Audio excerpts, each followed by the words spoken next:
आदमी जो कल तक तुम्हें जानता तक नहीं था तुम्हें अपनी पूरी संपत्ति का वारिस बना दे, लेकिन इस सब की क्या कीमत चुकानी पड़ेगी ये तो कहानी सुनकर ही पता चलेगा। कहानी की शुरुआत रिक नाम के एक गरीब लड़के से होती है जो अपनी बीमार माँ के साथ रहकर उनकी देखभाल करता। और एक दिन जब रिक अपनी माँ के लिए खाना बना रहा था तो उसकी माँ ने अचानक बाइबल पढ़ते पढ़ते बंदूक निकाल ली। रिक समझ गया था कि कुछ गलत होने वाला है पर अपनी माँ को बचा नहीं पाया। इस हादसे के 3 साल बाद भी रिक अपनी जिंदगी संभालने में लगा हुआ था। आज सुबह जब वो अपने काम पर पहुंचा तो उसे पता चला कि उसकी नौकरी किसी और को दे दी गई थी। उसे बिना किसी खास वजह के निकाल दिया गया था, जिसके बाद रिक अपने दोस्त जेरेमी के पास काम मांगने गया, जिसने जैसे तैसे जुगाड़ लगा के उसे एक बहुत बड़ी हवेली में काम पर लगवा दिया।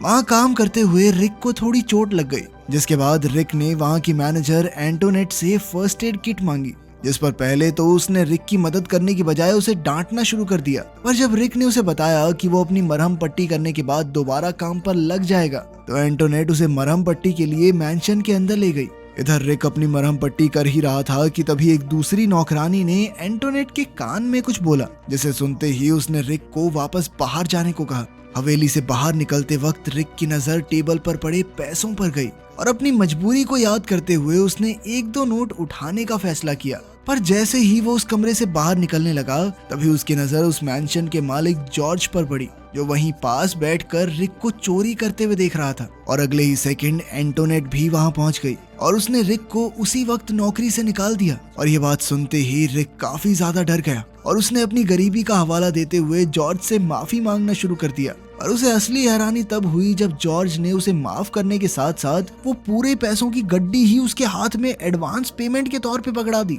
उसी रात रिक अपने दोस्त जेरेमी के साथ शिफ्ट हो गया, जहां जेरेमी ने उससे मजाक में पूछा कि अगर उसे बहुत सारे पैसे मिल जाएं तो वो क्या करेगा, जिस पर रिक का कहना था कि वो सभी अच्छी अच्छी जगहों पर घूमना चाहेगा, पर इस सबसे पहले वो अपनी एक्स तान्या के साथ दोबारा रिलेशनशिप में आएगा। और उसका ये जवाब सुनकर जेरेमी ने उसका मजाक उड़ाना शुरू कर दिया।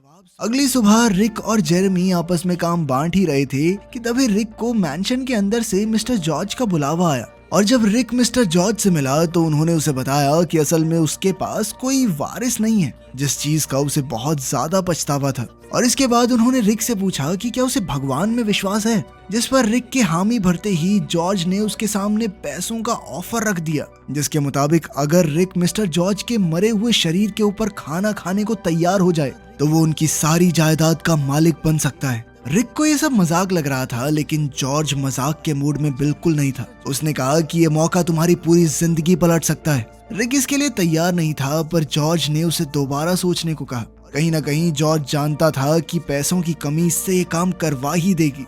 रिक को मरे हुए शरीर पर खाना खुना खाने की बात थोड़ी ज्यादा ही अजीब सी लग गई थी, इसीलिए उसने दूसरी नौकरी ढूंढना शुरू कर दिया, पर इसका कोई फायदा नहीं हो रहा था। और तभी अचानक उसके दरवाजे पर एक दस्तक हुई, जिसे खोलते ही एक आदमी रिक को मैंशन ले जाने के लिए इनविटेशन लेकर खड़ा था और उसने रिक को जल्द से जल्द तैयार होने को कहा। थोड़ी देर बाद जब रिक मैंशन में पहुंचा तो एंटोनेट ने उसे मिस्टर जॉर्ज की मौत के बारे में बताया और फिर उसके सामने एक कॉन्ट्रैक्ट भी रखा, जिसके मुताबिक अगर रिक ने जॉर्ज के शरीर पर रखकर खाना खा लिया तो वो जॉर्ज की सारी जायदाद का मालिक बन जाएगा। पर इसके लिए उसे सारा खाना खत्म करना जरूरी था और साथ ही वो चाहकर भी किसी को इसके बारे में नहीं बता सकता। रिक को पहले तो कुछ भी समझ नहीं आ रहा था, पर थोड़ी देर तक सोचने के बाद वो इसके लिए तैयार हो गया, क्योंकि वो एक कंगाली की जिंदगी जी जी कर थक चुका था। अब रिक को जॉर्ज की लाश के ऊपर खाना रख कर परोसा जा रहा था और वो जैसे तैसे हिम्मत जुटाकर खाना खाने लगा। इधर एंटोनेट लगातार उसे याद दिला रही थी कि उसे पूरा खाना खत्म करना होगा, अगर कुछ भी रह गया तो नहीं मिलेगी जायदाद। और जैसे ही रिक ये करने में कामयाब हुआ तो एंटोनेट ने उसके हाथ में एक कार्ड पकड़ा दिया, जिसमें मिस्टर जॉर्ज के आखिरी शब्द लिखे हुए थे, जो एक किस्म का कॉन्ट्रैक्ट था, क्योंकि उस कार्ड पर लिखा था कि अब से रिक मिस्टर जॉर्ज की सारी परेशानियां अपने सर लेने वाला है और इसके बदले में वो अपनी साफ आत्मा मिस्टर जॉर्ज को देगा। लेकिन रिक इस समय ज्यादा सोचने समझने की हालत में नहीं था और उसने बिना ज्यादा पढ़े कॉन्ट्रैक्ट पर साइन कर दिए, जिसके तुरंत बाद उसे बहुत अजीब सा महसूस होना शुरू हो गया। और जैसे ही वो वापस अपने घर आकर बिस्तर में लेटा तो अचानक से उसे ऐसा लगा मानो वो पानी के अंदर हो और तभी चारों तरफ से आत्माओं ने उसे घेर लिया। ये मंजर देखकर वो बहुत ज्यादा डर गया। अगली सुबह जब रिक हवेली में घूम रहा था तो उसकी नजर एक आदमी पर पड़ी, जो उसे घूर रहा था और अगले ही सेकंड वो आदमी वहाँ से गायब हो गया। रिक ने उस आदमी का पीछा करने की कोशिश की पर एंटोनेट ने उसे वहीं रोक दिया, मानो जैसे कुछ हुआ ही ना हो। और साथ ही उसने रिक को बताया कि वो इस मैंशन का मालिक है और वो बस अपनी मर्जी से सारा काम करवा सकता है। पर फिलहाल उसे समझ नहीं आ रहा था कि आखिर वो अपनी इस नई जिंदगी के साथ करे क्या। तभी एंटोनेट ने उसे एक अनलिमिटेड क्रेडिट कार्ड देते हुए अपनी नई जिंदगी का ज्यादा से ज्यादा मजा लेने को कहा। थोड़ी देर बाद रिक अपना सामान लेने के लिए जेरेमी के घर गया, जहाँ उसने जेरेमी को कुछ पैसे देने की कोशिश की, जिन्हें लेने से जेरेमी ने साफ इनकार कर दिया।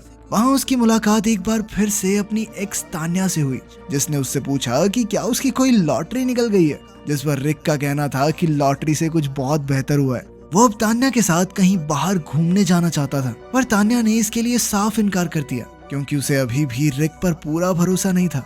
इसके बाद रिक एक क्लब में गया, जहाँ उसने अपने लिए सबसे महंगी शराब ऑर्डर कर दी और उसके इस मिजाज को देखते हुए एक आदमी ने उसे ये कहते टोक दिया। वो कहने लगा कि इतनी महंगी शराब पीने की हैसियत नहीं है तुम्हारी। उसकी इस बात से गुस्सा होते हुए रिक ने 2 बॉटल खरीद ली, एक अपने लिए और एक उस आदमी को दे दी। इसके बाद जब वो शराब पीते हुए वापस हवेली में पहुंचा तो उसे एक औरत दिखाई दी और जब उसने अपनी नाक को छुआ तो उसे एहसास हुआ कि उसके चेहरे पर खून लगा हुआ था। पर जैसे ही उसने वापस उस औरत की तरफ मुंह घुमाया तो वो वहां से गायब हो चुकी थी। लेकिन फिर अगले ही सेकंड उस औरत ने रिक को दोषी बताते हुए उस पर हमला कर दिया, जिस दौरान रिक को एक बार फिर से पानी के नीचे होने का एहसास हुआ और जब वो वापस होश में आया तो वो जमीन पर पड़ा हुआ था। अपनी ये हालत देखते ही रिक तुरंत एंटोनेट के पास पहुंचा और उसने एंटोनेट पर इल्जाम लगाया कि उसने ही कोई नशीली दवाई दी होगी उसे, जिसके चलते उसे भूत दिखाई दे रहे हैं। उसकी बात सुनते ही एंटोनेट तुरंत सब कुछ समझ गई और उसने रिक को सबसे पहले शांत होने को कहा। पर रिक को उस वक्त सिर्फ अपने सवालों का जवाब चाहिए था और उसने तुरंत ही एंटोनेट से उस कॉन्ट्रैक्ट और मिस्टर जॉर्ज के आखिरी शब्दों को दोबारा से पढ़ने की इच्छा जाहिर की। और जैसे ही उसने वो आखिरी शब्द पढ़े तो अब उसे सब कुछ समझ आने लगा था और अब उसे एहसास हो रहा था कि आखिर उसने क्या किया है।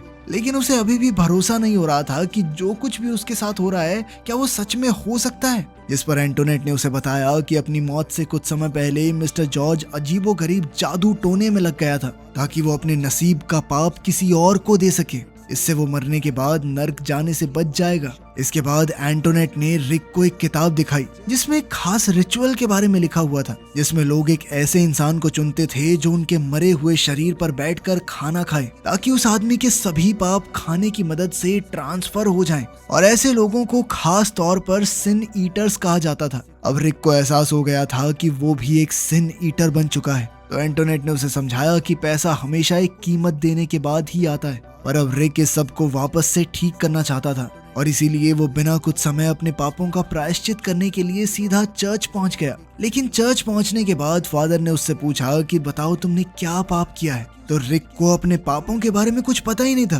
क्योंकि असल में ये उसने किए ही नहीं थे। ये सारे पाप तो मिस्टर जॉर्ज के थे। इसीलिए वो चुपचाप वापस आ गया। हवेली में पहुंचते ही उसने एक एक करके सभी नौकरों से मिस्टर जॉर्ज के बारे में पूछना शुरू कर दिया, पर कोई भी उसे कुछ भी बताने को तैयार नहीं था। और इसीलिए अंत में उसने एंटोनेट को नौकरी से निकालने की धमकी देते हुए उससे मिस्टर जॉर्ज के पापों के बारे में पूछा। जिसके बाद एंटोनेट ने उसके सामने मिस्टर जॉर्ज के पुलिस रिकॉर्ड, एक ऑडियो टेप और सारे कन्फेशंस रख दिए, जिनकी जांच करने के बाद रिक को पता चला कि मिस्टर जॉर्ज पर अपनी पत्नी सुजैन का कत्ल करने का इल्जाम था, जिसे जॉर्ज ने कभी माना तो नहीं था। पर उस फाइल को देखते ही रिक समझ गया कि उस पर हमला करने वाली वो औरत सुजैन की आत्मा ही थी। ये जानकारी मिलते ही रिक दोबारा से चर्च गया और उसने फादर को अपने पाप के बारे में बताया। इसके बाद फादर ने उसके पाप को खत्म करने के लिए जीसस से प्रार्थना की, जिस दौरान एक बार फिर से सुजैन ने रिक का गला दबाने की कोशिश की। पर खुशकिस्मती से फादर की प्रार्थनाओं ने समय रहते सुजैन की आत्मा को वहां से भगा दिया। थोड़ी देर बाद रिक को तान्या का फोन आया, जिसने उसे जेरेमी के अजीब बर्ताव के बारे में बताया और वो चाहती थी कि रिक एक बार जेरेमी से बात कर ले। उसी रात रिक को टीवी देखते हुए एहसास हुआ कि कोई आदमी उसके सोफे के बगल में खड़ा हुआ था और जैसे ही वो उस आदमी को देखने के लिए मुड़ा तो अचानक एक लैंप सीधा नीचे गिर गया। और जब रिक उस लैंप के पास पहुंचा तो एक मास्क पहने हुए आदमी ने उसका पीछा करना शुरू कर दिया, जिससे बचने के लिए रिक एंटोनेट को आवाज मारते हुए सीढ़ियों के ऊपर भाग गया, जहां उसकी मुलाकात खून से लिपटे हुए एक छोटे बच्चे से हुई। उसी वक्त एंटोनेट भी वहां पहुंच गई और उसने रिक की हालत देखकर उसे शांत करने के लिए बैठाया और इसके बाद उसने रिक को बताया कि असल में मिस्टर जॉर्ज भी एक बहुत गरीब परिवार से ही था और उन्होंने भी अपनी किस्मत एक सिन ईटर बनकर ही बदली थी, जिसका मतलब था कि मिस्टर जॉर्ज ने भी कई सारे पाप अपने सर लिए थे और अब उनके जाने के बाद ये सारे पाप रिक तक पहुंच चुके हैं। एंटोनेट का मानना था कि अब ये सब कुछ कभी खत्म नहीं होने वाला, क्योंकि मिस्टर जॉर्ज के साथ भी ऐसा ही हुआ था और इन्हीं डरावनी आत्माओं से परेशान होकर उन्होंने अपना जीवन त्याग दिया। अब रिक भी सबसे आजाद होना चाहता था और इसीलिए उसने एंटोनेट से इससे बाहर निकलने के रास्ते के बारे में पूछा, जिस पर एंटोनेट ने उसे बताया कि बाहर निकलने का सिर्फ एक ही रास्ता है कि वो अपना बोझ किसी और इंसान को दे दे जो इसे लेने के लिए तैयार भी हो, और अगर वो ऐसा नहीं करता तो उसे मरते दम तक यही सब झेलना पड़ेगा। और साथ ही उसने रिक को पैसों से जितने मजे ले सकता है उतने लेने को कहा, क्योंकि पता नहीं कितने दिन जी पाएगा बेचारा। साथ ही एंटोनेट ने उसके दिमाग को थोड़ा शांत करने के लिए दवाई भी दी, लेकिन रिक ने कहा कि उसे इसकी कोई खास जरूरत नहीं है। अब वो दोबारा से फादर से मिलने के लिए गया, लेकिन उसने उसे चर्च में घुसने तक नहीं दिया। उस रात रिक के लिए सोना बहुत मुश्किल भरा हो गया था और उसे मजबूरन एंटोनेट की दी हुई गोलियां भी लेनी पड़ी। पर जैसे ही वो बिस्तर में लेटा तो उसे एक बार फिर अपने आसपास आत्माएं दिखाई देने लगी, जिन्हें देखकर वो इतना ज्यादा डर गया कि बिस्तर से नीचे गिर पड़ा। और ठीक उसी समय पर एंटोनेट भी वहां पहुंच गई, पर उस वक्त रिक अपने पूरे होश में नहीं था और उसे अपने सामने अपनी माँ दिखाई दे रही थी। पर जैसे ही वो अपनी माँ की तरफ बढ़ा तो डॉक्टर उसे इंजेक्शन लगाकर वापस होश में ले आए, जिसके बाद रिक ने एंटोनेट को बताया कि अब वो कुछ अलग करना चाहता है, चाहे वो रास्ता कितना भी खतरनाक हो वो करना चाहता है। एंटोनेट ने उसे समझाया कि ये बहुत ही अजीब होगा उसके लिए, मिस्टर जॉर्ज तक तैयार नहीं हुए थे इसके लिए। और उसने एक बार फिर से रिक से पूछा कि क्या वो सच में अपना सारा पैसा छोड़ना चाहता है, जिस पर रिक ने कहा कि इससे तो मैं भिखारी ही अच्छा था। पर जब इसके बाद एंटोनेट ने उससे पूछा कि क्या उसके पास कोई ऐसा इंसान है जो ये जिम्मेदारी लेने को तैयार हो, तो रिक के पास इसका कोई जवाब नहीं था और उसने एंटोनेट से ही पूछ लिया कि क्या वो ये जिम्मेदारी लेना चाहेगी। पर एंटोनेट ने इससे साफ इनकार कर दिया, क्योंकि जो इंसान उसकी की हुई डील के बारे में सब जानता हो वो ये नहीं कर सकता। साथ ही उसने सुझाया कि तुम्हारा वो दोस्त है ना जेरेमी, शायद वो इसके लिए तैयार हो सकता है। पर रिक इसके लिए तैयार नहीं था, क्योंकि वो एक ऐसे इंसान के साथ बुरा नहीं करना चाहता था जिसके साथ उसने अपनी पूरी जिंदगी बिताई हो। ठीक उसी समय रिक को जेरेमी का फोन आया, जहां उसने बताया कि वो बहुत बड़ी मुसीबत में है और उसे रिक से कुछ पैसों की मदद चाहिए। ये बात सुनते ही रिक तुरंत ही जेरेमी के घर के लिए पैसे लेकर निकल गया। साथ ही उसके पास अपनी बंदूक भी मौजूद थी। पर जेरेमी के घर पहुंचते ही उसे एक आत्मा दिखी जो उससे मदद मांग रही थी, जिसे देखते ही रिक ने उस पर गोली चला दी। पर असल में वो कोई आत्मा नहीं बल्कि तान्या थी, जो अब एक लाश बनकर उसके सामने पड़ी हुई थी। अगले कुछ सेकंड में रिक का ड्राइवर उसे लेकर वहां से निकल गया, जिसके बाद एंटोनेट ने रिक से वादा किया कि वो सब कुछ संभाल लेगी, चिंता करने की जरूरत नहीं है। लेकिन अब रिक इतना ज्यादा परेशान हो चुका था कि वो सब कुछ खत्म करना चाहता था, जिस पर एंटोनेट ने उसे याद दिलाया कि उसके लिए उसे क्या करना होगा। अब रिक बस अपना पल्ला छुड़ाना चाहता था। वो जेरेमी को भी ये श्राप देने को तैयार था और थोड़ी देर बाद ही जेरेमी वहां पहुंच भी गया। उसे तान्या के जाने का काफी दुख था, पर फिलहाल उसे रिक से किसी भी तरह का कोई काम चाहिए था ताकि उसके पास खाना खूना खाने के पैसे तो हो जाएं। जिस पर एंटोनेट ने जेरेमी को बताया कि रिक चाहता है कि वो उसके लिए एक सिन ईटर बन जाए, जिसके लिए जेरेमी भी तुरंत ही तैयार हो गया, क्योंकि उसे नहीं लगा था कि ये सब सच में हो जाएगा। थोड़ी देर बाद रिक एक टेबल पर लेट गया, जहां डॉक्टर्स इस रिचुअल को तैयार कर रहे थे। एंटोनेट ने उसे भरोसा दिलाया कि ये तरीका काम जरूर करेगा। कुछ देर बाद डॉक्टर ने रिक को एक इंजेक्शन दिया, जिससे उसका दिल धड़कना बंद हो गया। अब रिक को दूसरी दुनिया में होश आया, जहां सभी आत्माएं मदद के लिए चिल्ला रही थी और इन सब के बीच रिक को अपनी माँ भी दिखाई दी। पर जैसे ही वो उनके पास पहुंचा तो वो तान्या में बदल गई और दोनों ने एक दूसरे से माफी मांगी। अगले ही सेकंड सभी आत्माओं ने उसके ऊपर हमला कर दिया, लेकिन इस बार उसकी माँ की आत्मा ने उसे बचा लिया। तभी रिक को दोबारा होश आ गया, जिसके बाद एंटोनेट ने उसे बताया कि जेरेमी ने पूजा खत्म करके रिक की सारी परेशानियां अपने सर पर ले ली थी और अब रिक पूरी तरह से आजाद है। 6 महीने बाद अब रिक वापस से कंस्ट्रक्शन लेबर के तौर पर काम करने लगा था। कहानी के आखिर में रिक एक पार्क में बैठा हुआ था, पर उस वक्त वो अकेला नहीं था, बल्कि तान्या की आत्मा उसके साथ थी।